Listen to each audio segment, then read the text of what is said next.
The first experiments with the culture of citruses in the USSR was based on the idea of cultivating plants in order to make them be what Soviet scientists wanted them to be.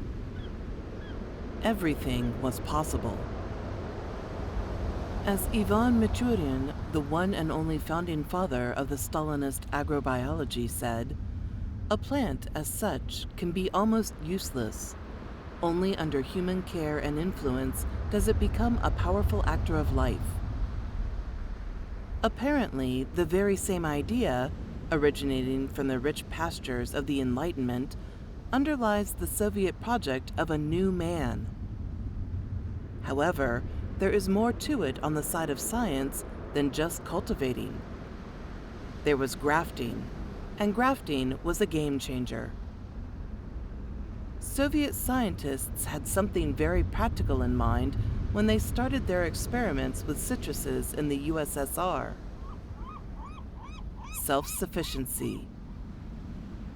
While the first Soviet project was global in a Marxian sense, or one can say, deterritorialized, it was already very much territorialized at the point of time when the Friendship Tree project was started.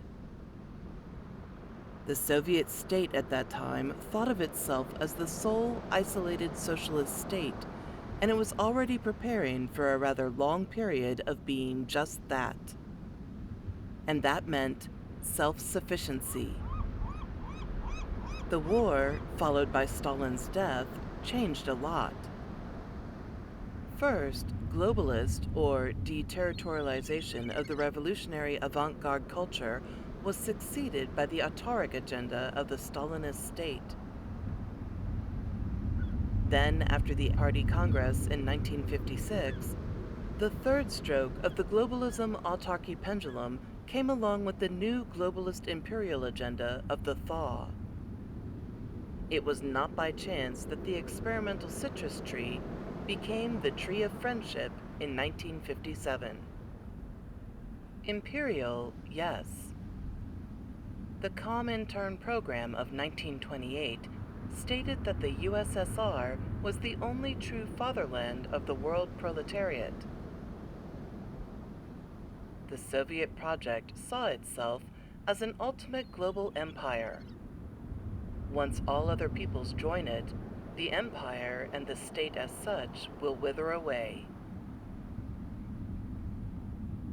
Grafting and hybridization are found in the imperial discourse across centuries and even millennia since ancient Roman times.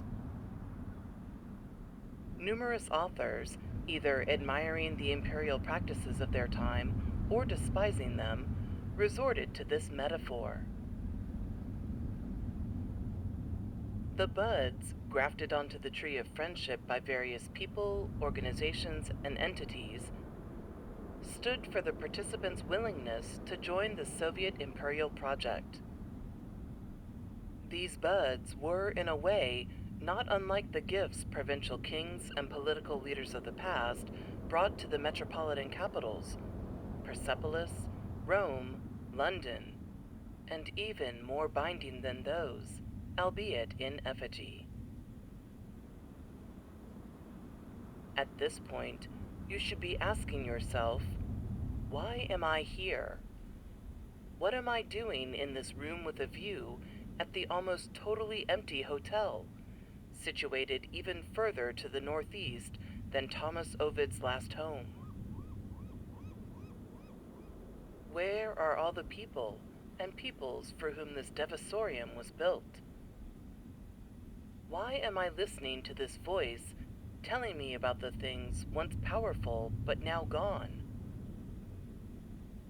Things once meaningful but now empty.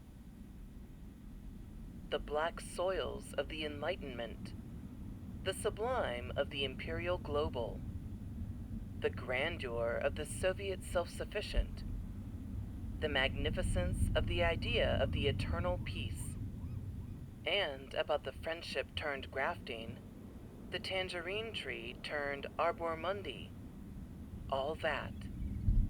Why?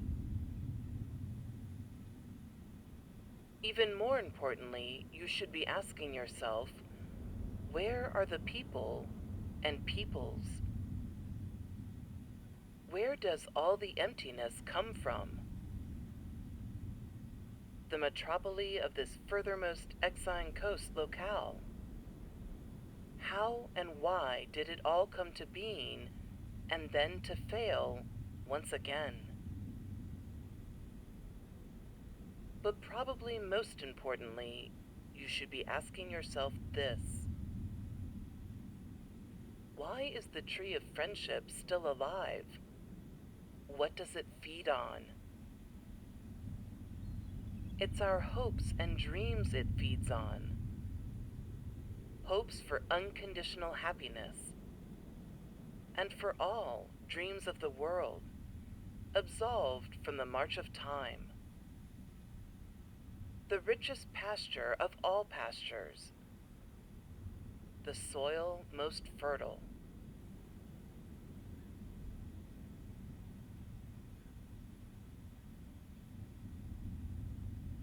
If you want to know more about the significance of the notion of culture in Soviet civilization, press 8. To dig deeper into the issue of the Soviet imperial discourse, press 9. To continue with the general introduction, press 0.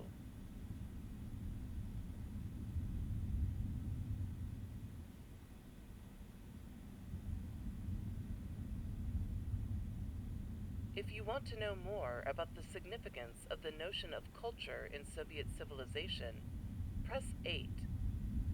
To dig deeper into the issue of the Soviet imperial discourse, press 9. To continue with the general introduction, press 0.